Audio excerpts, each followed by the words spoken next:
हम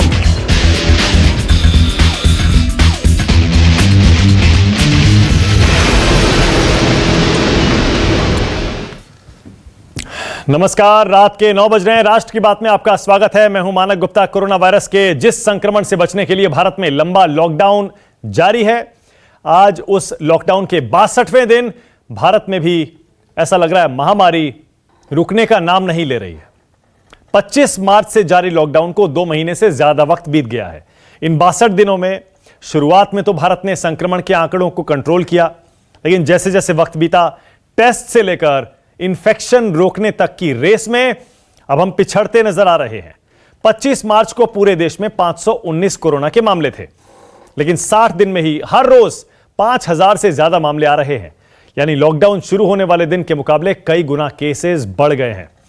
पहले 10,000 मामले पहुंचने में 75 दिन लगते थे, अब 2 दिन से भी कम समय लग रहा है। अब देश में कोरोना संक्रमित का आंकड़ा 1,40,000 के करीब है। ऐसे में राष्ट्र की बात में आज का हमारा सवाल बड़ा सीधा है। 2 महीने के लॉकडाउन का फायदा हुआ या नुकसान? और राष्ट्र से जुड़ा सवाल, कोरोना के मरीज और बेरोजगारी का आंकड़ा क्यों बढ़ता जा रहा है? ये कोरोना के केस कब तक बढ़ेंगे?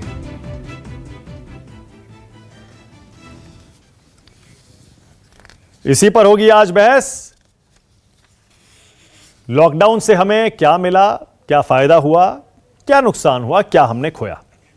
राष्ट्र की बात में आज मेरे साथ बीजेपी से वकील और पार्टी के प्रवक्ता गौरव भाटिया दिख रहे हैं आपको आपकी टीवी स्क्रीन पर। कांग्रेस से वरिष्ठ नेता अखिलेश प्रताप सिंह, वो भी आ गए आपकी टीवी स्क्रीन पर। डॉक्टर के अग्रवाल और डॉक्टर रवि मलिक, 2 एक्सपर्ट्स जो कि जाहिर है राजनीति से अलग ये बता सकते हैं हमने लॉकडाउन में क्या पाया और क्या खोया। गौरव भाटिया, आपसे शुरू करना पड़ेगा। गौरव, 2 महीने हो गए और हमें उम्मीद यह थी कि जब पहले 21 दिन और उसके बाद 2 बार फिर लॉकडाउन जब बढ़ा कि हम कोरोना वायरस पर काबू पा लेंगे, लेकिन आज ऐसा लग रहा है कि हमारे आंकड़े बढ़ते जा रहे हैं और इसे काबू करने की रेस में हम पिछड़ रहे हैं, बल्कि हम टॉप 11 कंट्रीज में आ गए हैं। गौरव, लॉकडाउन से हमने क्या हासिल किया? देखिए मानक जी, सबसे पहले तो मैं आपसे बिल्कुल भी सहमत नहीं हूं। मैं समझता हूं कि जो इच्छा शक्ति नरेंद्र मोदी जी के नेतृत्व और 135 करोड़ भारतीयों ने दिखाई है, कहीं ना कहीं हम उसकी अनदेखी करते हैं अगर ये कहते हैं कि लॉकडाउन विफल हुआ है। और मैं कुछ आंकड़ों से आपके सामने अपनी बात रखना चाहूंगा। देखिए, जब जनसंख्या जो है, बड़ा अहम इसमें एक फैक्टर होता है किस तरह से ये बीमारी बढ़ती है, संक्रमण बढ़ता है। अमेरिका की जो जनसंख्या है हमारे देश से 1/4 है, वहां पे मामले हैं करीब 17 लाख इस वक्त, और 1 लाख अमेरिकी जो नागरिक हैं उनकी मौत हो गई है। यहीं भारत जो है 1,38,000 मामले आए हैं, और बड़ा दुर्भाग्यपूर्ण है कि हम लोगों ने करीब 4,000 भारतीयों को खोया है।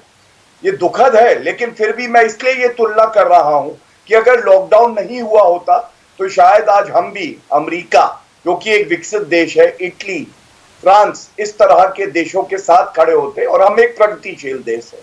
दूसरी बात, जो एक सकारात्मक बात मैं करना चाहूंगा, क्या अच्छाई है, 40% का रिकवरी रेट है भारत में, ये पूरे विश्व में सबसे अच्छा है। दूसरी बात, जब हमने शुरुआत करी थी लॉकडाउन में, तब डबलिंग रेट करीब 3.4 दिन का था। आज डबलिंग रेट 13 दिन के आसपास आ गया है। ये क्यों संभव हुआ? क्योंकि हर भारतीय नागरिक ने अपने आप को कोरोना वॉरियर समझा। प्रधानमंत्री जी की बात पे उसने लॉकडाउन का पालन किया। और मुझे याद आ रहा है, ऑक्सफोर्ड यूनिवर्सिटी, जो प्रतिष्ठित यूनिवर्सिटी है विश्व की, उसने एक रिपोर्ट दी जिसमें भारत पहले स्थान पे था और 100 में 100 मिले जब लॉकडाउन के पालन करने की बात आती है। आगे भी बहुत सी चुनौतियां हैं। बस मैं आगे पे आ रहा हूं। आपने आंकड़ों से बताया कैसे हम बाकी देशों से बेहतर हैं, जो वर्स्ट अफेक्टेड हैं। अब मैं आंकड़ों पे आ रहा हूं। गौरव, मान लिया, चलिए मैंने मान लिया कि हम बाकी देशों के मुकाबले अब तक बेहतर स्थिति में हैं, लेकिन गौरव, अब तो हम वो जो चार्ट है टॉप 11 कंट्रीज का, उसमें बहुत तेजी से ऊपर की तरफ बढ़ रहे हैं। तो हमने इतने दिन में लॉकडाउन करके क्या किया? इकोनॉमी का बट्टा बैठ गया, प्रवासी मजदूरों का क्या हाल है ये भी देख लीजिए। अब भी अगर हम इसी तरह इसी रफ्तार से आगे बढ़ते रहे, 2 महीने, 6 महीने, साल भर बाद माया मिली ना राम, मतलब हम संक्रमण भी काबू नहीं कर पाए और इकोनॉमी भी बैठा दी हमने। क्या ये नहीं होगा? देखिए मानक जी, ये तो वो देश है जहां पे राम भी मिलेंगे, माया भी मिलेगी और हम लोग जीत के दिखाएंगे। यहाँ पे दो एक्सपर्ट बैठे हैं, डॉक्टर अग्रवाल और डॉक्टर मलिक, वो बेहतर बताएंगे। लेकिन मैं आपको एक जानकारी दे दूं। आप सोचिए कि जब लॉकडाउन किया तो हमें क्या फायदा हुआ? सबसे बड़ा फायदा तो ये हुआ, हमें समय मिल गया कि हम अपनी चिकित्सा की जो सुविधाएं हैं उसको बेहतर बना सके, और जो हमारा कर्व था वो फ्लैटन हो, और एक साथ बहुत ज्यादा संक्रमित पेशेंट ना आए, और कहीं ऐसा ना हो कि पीपीई किट्स हो, वेंटिलेटर हो, बेड हो, आईसीयू हो, इसकी कमी हो। और बड़े गर्व से मैं कह सकता हूं एक भारतीय होने के नाते कि हमारी जो स्वास्थ्य सेवाएं थी उसमें वेंटिलेटर, डॉक्टर, आईसीयू बेड्स, इसकी कमी कभी नहीं हुई, बल्कि बड़ी दूरदर्शिता दिखाते हुए हमारी सरकार ने आगे की सोची। और आज भी हमारे पास हर तरह की जो चिकित्सा के लिए सुविधाएं चाहिए वो उपलब्ध है। लेकिन उसका फायदा गौरव क्या हो रहा है, मैं यही तो पूछ रहा हूं। अब जबकि लगातार केसेस बढ़ते जा रहे हैं, हर दिन 6,000 7,000 केस आ रहे हैं और मौतें भी हो रही हैं, और कहीं भी ये आंकड़ा कंट्रोल नहीं हो रहा है, इस सबका फायदा क्या हुआ? अल्टीमेटली अगर आखिरकार 6 महीने, 8 महीने, साल भर, 2 साल ये नहीं रुका, इसी तरह चलता रहा, तो हम तो दुनिया की सबसे खराब देश बन जाएंगे। सबसे ज्यादा केस हमारे यहां होंगे, सबसे ज्यादा मौतें हमारे यहां होंगी। हाँ मानव जी, देखिए अगर हमारी तुलना किसी भी देश से हो सकती है तो वो चीन है, क्योंकि जनसंख्या में वही हमसे आगे है। अब चीन में आपको पता है कि टेस्ट कितने हुए ये भी जानकारी बाहर नहीं आ रही, कितने लोग सही में संक्रमित हुए ये भी नहीं आ रही, क्योंकि हम लोकतंत्र हैं और वो मीडिया को भी दबा देते हैं, वहां किसी की आवाज बाहर तक नहीं आती है। और दूसरी बात मैं आपको जानकारी दे दूं, फायदा ये हुआ कि जिस तेजी से ये बीमारी बढ़ सकती थी, लाखों भारतीयों की जान जा सकती थी, कम से कम हमने एक प्रयास किया है बड़ी ईमानदारी से कि हम भारतीय। ठीक है, ओके। अखिलेश प्रताप सिंह, जान की हिफाजत। अखिलेश प्रताप सिंह, आपकी पार्टी बार बार कहती है तैयारी से लॉकडाउन नहीं किया, तैयारी से लॉकडाउन नहीं किया। अखिलेश जी, आपको भी पता है, आंकड़े अपनी गवाही खुद दे रहे हैं कि अगर लॉकडाउन नहीं किया गया होता तो आज लाखों केस होते, लाख तो अब भी पार हो गए हैं, लाखों की संख्या में होते, शायद हम सबसे ऊपर होते उस लिस्ट में, और मौतें भी बहुत ज्यादा होती अगर हम लॉकडाउन नहीं करते तो। अखिलेश जी, आपकी सरकार होती तो आप क्या करते? तो लॉकडाउन के बाद फिर क्यों बढ़ गए आंकड़े, आप ही बता दें। लॉकडाउन के बाद फिर क्यों आंकड़े बढ़ गए? बड़े बड़ा अजीब सा लगता है जब लोग लगते हैं गुणगान करने, बेवजह के, बिना आधार के हर चीज को इवेंट बनाना। मोदी जी छोड़ दें, ये महामारी है, मानव नहीं है जिस पे इवेंट का प्रभाव पड़ेगा। जब राहुल जी या दुनिया कह रही थी, WHO कह रहा था, वैज्ञानिक कह रहे थे, हमारे देश के साइंटिस्ट कह रहे थे, दिल्ली के एम्स के डायरेक्टर कह रहे थे, चंडीगढ़ के डायरेक्टर कह रहे थे, तब लोग उपहास कर रहे थे, मजाक उड़ा रहे थे, नमस्ते ट्रम्प कर रहे थे, थाली थपड़ी दिया लाइट बत्ती बजवा रहे थे, जलवा रहे थे। फिर उसके बाद बताए अचानक लॉकडाउन कर दिया। चलो, सब पूरे देश ने सपोर्ट किया मोदी जी का, अभी भी कर रहा है। फिर दूसरे बार आए, कहा बस महाभारत 18 दिन में जीता था, अब 21 दिन में जीत लेंगे, 21 दिन में कोरोना हम खत्म कर देंगे। इनके नीति आयोग के चेयरमैन भी बताने लगे कि 20,000 से ऊपर आंकड़े नहीं जाएंगे। यही लोग तो बता रहे थे। कहां से बता रहे थे? जो राहुल गांधी बता रहे थे, जो देश के साइंटिस्ट बता रहे थे, उसके अलावा ये लोग अपना ज्ञान बगा रहे थे। किसी के सुनोगे नहीं, अहंकार में रहोगे, दंभ में रहोगे। अब तो और बड़ा एक्सपोजर आ गया। आज योगी जी का बयान, उनके हिसाब से तो सिर्फ यूपी में कई लाख होंगे, 5-7 लाख होंगे, अगर योगी जी जिस तरह से बता रहे हैं कि अब तो देश के जो आंकड़े हैं उसकी भी विश्वसनीयता पे बहुत बड़ा प्रश्न चिन्ह लग गया कि 1,40,000। अगर लॉकडाउन नहीं करते अखिलेश जी तो ये संख्या न जाने कितने लाखों में होती। अरे आप क्यों, अरे आप, वही तो बात है, आप लोग जस्टिफाई करते हैं मोदी जी या उनके कृत्यों को। नहीं, एक सेकंड, ना, मैं किसी चीज को जस्टिफाई नहीं कर रहा हूं। मैं तो आपसे ये पूछ रहा हूं, अगर आप ये कह रहे हैं लॉकडाउन से इन्फेक्शंस और डेथ कम नहीं हुई, आपकी सरकार होती तो आप क्या करते? तो वही तो मैं कह रहा हूं, क्यों नहीं कम हुई? हाँ। वो इसलिए कि आप जब पूरा लोगों में इन्फेक्शन पहुंच गया, फिर आप उनको माइग्रेट करने लगे। आपको पहला लॉकडाउन के पहले 5 दिन सारी ट्रेनों को फ्री कर देते, कहते भाई पता ना क्या दिन लगेगा, या जिसको घर जाना हो जाओ, या कहते कि कोई नहीं जाएगा, आपको किसी भी चीज की कमी नहीं होगी, जहां आप हैं वहां रहें, आपको खाद्यान्न मिलेगा, जेब खर्चा मिलेगा, पैसा मिलेगा, प्लीज बच के रहिए।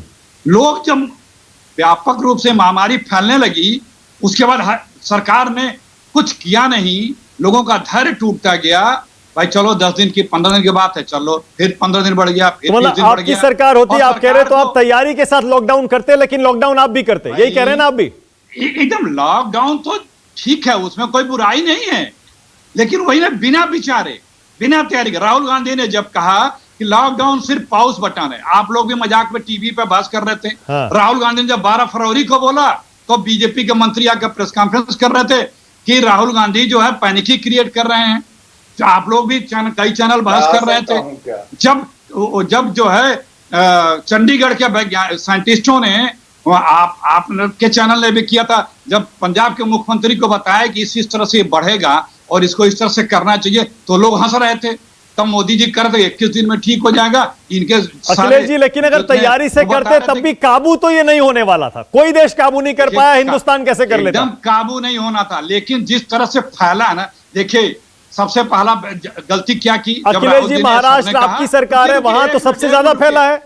देश के 1/3 केस महाराष्ट्र में है। अरे यही जस्टिफिकेशन नहीं, सवाल देखिए, कड़वा सवाल सुनते ही अखिलेश जी आप डिफेंसिव हो जाते हैं। ये कड़वा सवाल नहीं है, ये मैं सब सवालों का जवाब दूंगा।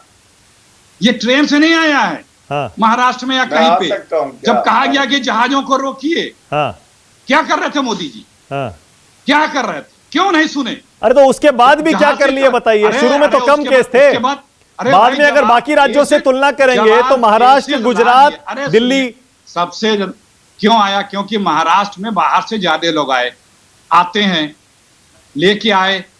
हम जब लोगों को एयरपोर्ट पे सघन चेकिंग करते, उनकी जांच करते, रोकते, इंटरनेशनल फ्लाइटें कैंसिल करते, तो हमारा इस तरह से जो तेजी से स्प्रेड हुआ है, ये कंट्रोल होता। ये चीजों को डॉक्टर अग्रवाल और डॉक्टर मलिक के पास भी जा रहा हूं, गौरव, उसके बाद आ रहा हूं। एक्सपर्ट्स की राय लेना बहुत जरूरी है। डॉक्टर अग्रवाल, पहले आपकी राय, 2 महीने के लॉकडाउन में हमने क्या हासिल किया, क्या पाया, क्या खोया? डॉक्टर अग्रवाल। देखिए, लॉकडाउन मेरे को लगता नहीं है कि इसका बेसिक पर्पस था कि हमारे को केसेस को जीरो करना है। अगर जीरो करने का हमारा उद्देश्य था तो फिर 2 फरवरी को करना चाहिए था, जब 3 केसेस केरला में आ गए थे और पूरा डर था कि भारत के अंदर में केसेस आएंगे। क्योंकि हमने फरवरी के महीने में लॉकडाउन नहीं किया और मार्च फर्स्ट वीक के अंदर में केसेस आने चालू हो गए और 25 तारीख से हमने लॉकडाउन किया, और उस वक्त किया जब हमारा डबलिंग रेट 4 दिन था। तो हमारा पर्पस था कि थोड़ा सा डबलिंग रेट लॉन्ग हो जाए ताकि हम अपनी तैयारियां कर सकें, ताकि पब्लिक को तैयार कर सकें। उस वक्त में वायरस कैसे करेगा इसका किसी को पता भी नहीं था। आज की डेट में हमारा डबलिंग रेट 13 दिन के आसपास है, तो हमारे केसेस तो अभी बढ़ेंगे। अमेरिका का डबलिंग रेट इस वक्त के अंदर में 35 डेज का हो चुका है। So we are going to go into the top 3। Russia, Brazil और इंडिया में से हम टॉप पे जाएंगे, इसमें कोई 2 राय नहीं है। केसेस बढ़ रहे हैं, इसमें कोई 2 राय नहीं है। जो केसेस बिहार में गए उसमें 8% लोगों को था। आज के दिन में दिल्ली के जो सैंपल चेक हो रहे हैं उसमें 10% लोगों को इन्फेक्शन है। पूरे इंडिया के जितने भी टेस्टिंग हो रही है उसके हिसाब से 8% पॉजिटिव आ रहे हैं। ओके। इंडिया में जो 4 एपिसेंटर हैं वो है महाराष्ट्र, वो है दिल्ली, वो है गुजरात और वो है तमिलनाडु। इनका एक्सपीरियंस बिल्कुल वही होगा जो कि न्यूयॉर्क में हुआ in terms of infection. I am not talking about in terms of mortality. In terms of infection अगर मैं ये लिख के चलता हूं कि आज के दिन में दिल्ली के अंदर में करीबन 7 से 8% लोगों को हो चुका है, तो ये जब 20% लोगों को हो जाएगा तो ये अपने आप नीचे आना चालू हो जाएगा। सिर्फ नंबर्स का मेरे को कोई चिंता नहीं है। समहाउ अदर जो मोर्टेलिटी रेट है वो एशिया का बहुत कम है और जो मोर्टेलिटी रेट है वो यूरोप का बहुत ज्यादा है और यूएस का इन बिटवीन है। So what is saving Asia? I am not talking about India, the whole Asia. हमें सिर्फ इंडिया को अगर हमें डेथ के लिए कंपेयर करना है अपने आप को तो हम एशिया से करें, पाकिस्तान से करें, हम बाकी सारी एशियन कंट्रीज से करें, बिकॉज यूरोप का डेथ रेट 12% है और अमेरिका का डेथ रेट 6 से 7% है। इंडिया का डेथ रेट अभी 3% के आसपास है। सो इसलिए within the Asian countries number बढ़ेगा, India will lead, there is no doubt about it. Okay. But अगर मोर्टेलिटी हम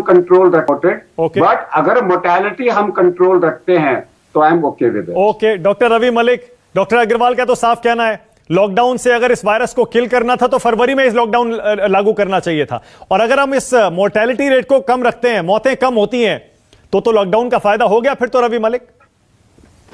देखिए, मैं ये कहना चाहूंगा लॉकडाउन का डेफिनेटली हमें फायदा हुआ है। अब देखो, हाइंडसाइट में तो हम लोग हर चीज में वी बिकम मोर वाइजर, लेकिन उस वक्त पता ही नहीं था कि ये पेंडेमिक किस तरह से चलेगा। और फ्रैंकली बताऊं तो अभी भी जो हम लोग जितनी भी हम फ्यूचर के लिए प्रेडिक्शंस कर रहे हैं, पता नहीं उसमें से क्या सही होने वाला क्या नहीं होने वाला, क्योंकि ये एक त्रासदी जो है इतनी सिंपल नहीं है। ये बड़ा डिफरेंट किस्म का वायरस है जो कि मिस्टीरियस वे में बिहेव कर रहा है। हाँ, जहां तक लॉकडाउन का तल्लक है, डेफिनेटली हमने शुरुआती दौर में किया as compare to other Nations.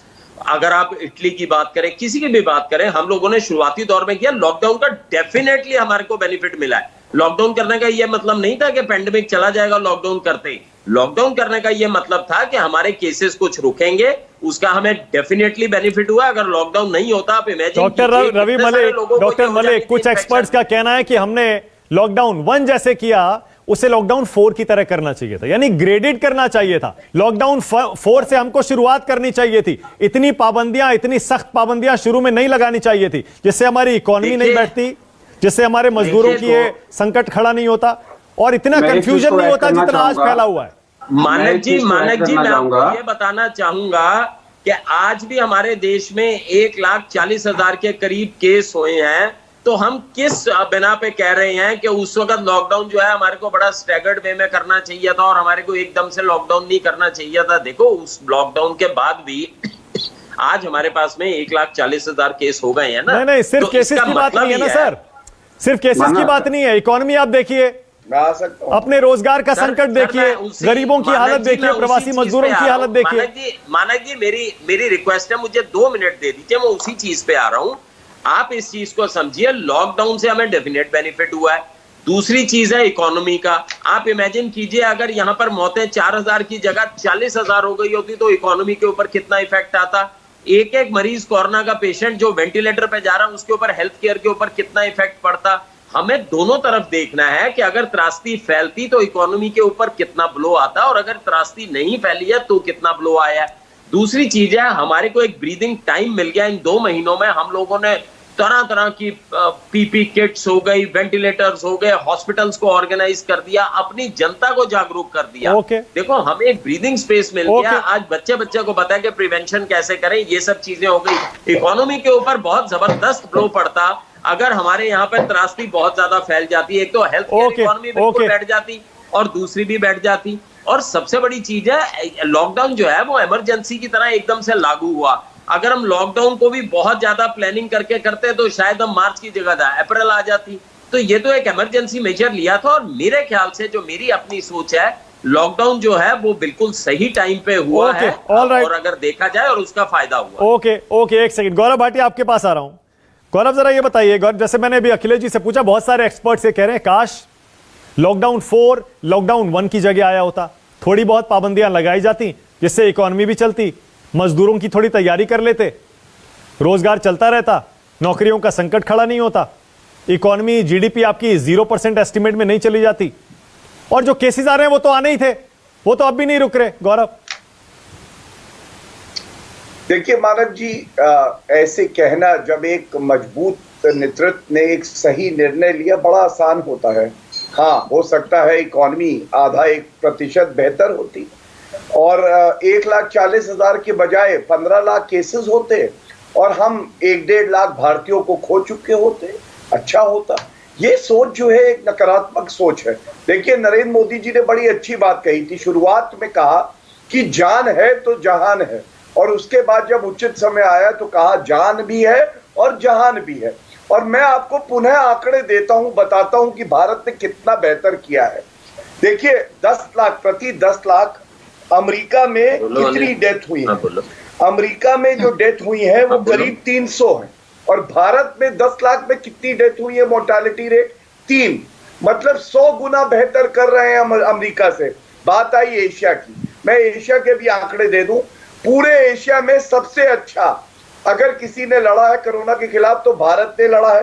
Turkey प्रति 10,52,000 डेथ है, ईरान अखिलेश जी 89 डेथ है, भारत में। अखिलेश जी अब मैं आता हूं गौरव, मुझे ब्रेक लेना है। ब्रेक से पहले मैं अखिलेश जी को एक मौका दे रहा हूं। अखिलेश जी, इसका मतलब वही हुआ अगर हम इकोनॉमी की तरफ जाते या अर्थव्यवस्था के बारे में, रोजगार के बारे में सोचते तो मौतें ज्यादा होती। ये बैलेंस तो हमको कहीं ना कहीं करना पड़ेगा। नहीं, ये बैलेंस अब आप कर रहे हैं। सबसे बड़ी बात है कि विजन होना चाहिए। जिसके पास विजन नहीं, सिर्फ टेलीविजन है, वो कुछ नहीं कर पाएगा। समस्या ये है, मैंने आपको तो अभी, अगर योगी जी की बात पे माने तो आंकड़े कितने हो गए। योगी जी ने जो बोला है, कितने आंकड़े फिर होने चाहिए हिंदुस्तान में। उत्तर प्रदेश में 5-6 लाख हो जाने चाहिए। हम बात सिर्फ ये कह रहे हैं कि अभी यहाँ पे लोग बता रहे हैं, बीजेपी के भी लोग बता रहे हैं, डॉक्टर एक्सपर्ट भी बता रहे हैं कि ये जो लॉकडाउन हुआ था ये सिर्फ स्पेस के लिए हुआ था, एक समय के लिए हुआ था, अलर्ट करने के लिए हुआ था। फिर मोदी जी 21 दिन में क्यों जीत रहे थे? फिर नीति आयोग क्यों बता रहा था कि 20,000 से ऊपर नहीं जाएगा? जब देश के वैज्ञानिक कुछ और बता रहे थे तो ये लोग उल्टा क्यों बता रहे थे? राहुल गांधी जब बता रहे थे कि सुनामी आने वाली है, इकोनॉमी की भी आने वाली है, इसकी भी आने वाली है, तो क्यों नहीं सुन रहे थे? ओके, प्लीज बीच में ना बोलिए, मैंने आपके बीच में नहीं बोला था गौरव जी। मैं ब्रेक ले रहा हूं, ब्रेक के बाद आ रहा हूं।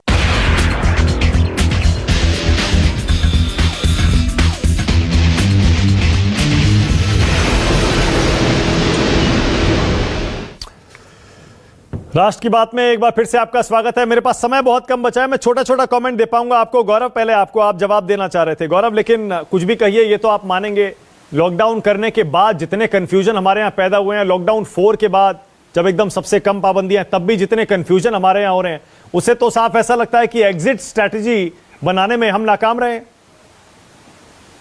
अरे मानक जी, ये भारतीय जनता पार्टी की सरकार है, नरेंद्र मोदी जी हैं, अर्जुन है, चक्रव्यूह भेद के निकलेंगे, अभिमन्यु नहीं है। याद रखिएगा, कोई कंफ्यूजन नहीं है। कंफ्यूजन केवल कांग्रेस में है। नहीं, अभी तो हो रहा है ना कंफ्यूजन। श्रमिक ट्रेन देखिए कहां जानी होती है, कहां पहुंच जाती है। हवाई जहाज में देखिए, कोई स्टेट कुछ कह रहा है, कोई स्टेट कुछ कह रहा है। कहीं 14 दिन क्वारंटाइन है, कहीं 7 दिन है, कहीं 2 दिन है, कहीं पता ही नहीं। क्या कहना चाह रहे हैं? इतना ना मुस्कुराइए, हम लोग अपनी बात पूरी कर ले। मानक जी, बहुत दिनों बाद आया हूं मैं आपके शो में, वैसे भी मैं अपनी बात रखना चाहूंगा। देखिए, विजन राहुल गांधी और प्रियंका वाड्रा गांधी का देखिए, महाराष्ट्र में 50,000 मामले हैं, 1635 नागरिकों की जान चली गई महाराष्ट्र में। उत्तर प्रदेश जिसकी जनसंख्या दुगनी है, वहां पे 6,268 मामले हैं और 161 दुर्भाग्यपूर्ण मौत हुई है। अब आप बताइए क्या बेहतर है? अखिलेश जी रिस्पॉन्ड करिए। अखिलेश जी, मेरे पास टाइम भी खत्म हो रहा है, फिर अखिलेश जी रिस्पॉन्ड करिए। महाराष्ट्र से तुलना हो जाए फिर। खुद सुनिए, अभी योगी जी ने खुद बताया है, अरे आंकड़े 50,231 उनके हिसाब से तो यहाँ पे 6 लाख करीब कोरोना के पेशेंट। दूसरी बात ये बता रहे थे कि हम कोरोना से 21 दिन में जीतेंगे, और देखिए ये बीच में बोले, इनको म्यूट बता रहे थे कि 21 दिन में हम कोरोना से जीतेंगे। अब कहते हैं मोदी जी की कोरोना के संग जीना होगा। ये तो है इनकी स्ट्रेटेजी। जो 21 दिन में जीतने की बात करते थे, वो इस पे आ गए कि कोरोना के संग ही अब जीना होगा। ये विजन के लोग हैं। ओके, मेरे पास टाइम खत्म हो गया है। डॉक्टर अग्रवाल, छोटा सा कमेंट दे सकता हूं आपको? डॉक्टर अग्रवाल, छोटा सा कमेंट। मैं सिर्फ जी सुन लीजिए, मैं सिर्फ एक चीज को बोल रहा हूँ कि हम लोग बार बार सब लोगों के मन में यह विचार था कि गर्मी आएगी और कोरोना कम होगा, और क्योंकि गर्मी आने के बावजूद भी कोरोना कम नहीं हो रहा, तो शायद हमें मेडिकल प्रोफेशन में अपनी थ्योरी को रिवाइज करना होगा कि surface to human transmission human to human transmission से बहुत कम है। बिल्कुल। और क्योंकि गर्मी में मेरे शरीर के अंदर तो गर्मी जाएगी नहीं, ह्यूमन टू ह्यूमन ट्रांसमिशन रहेगा। तो जो हम सोच रहे थे आपकी इसी चेतावनी के साथ खत्म कर रहा हूं सर। बहुत यूजफुल बात आपने कही है। जाहिर है जो एक उम्मीद थी कि गर्मी में खत्म हो जाएगा, ऐसा लगता नहीं है, क्योंकि अब तो इस सीजन का सबसे गर्म दिन भी आ चुका है अभी तक तो ऐसा लगता नहीं है। कोरोना वायरस मर रहा है या गर्मी से कमजोर पड़ रहा है, यानी ये लड़ाई खुद लड़नी पड़ेगी, खुद जीतनी भी पड़ेगी। बहुत बहुत शुक्रिया राष्ट्र की बात में आज आने के लिए। Gaurav Bhatia, Akhilesh Pratap Singh, doctor Agarwal, doctor Ravi Malik.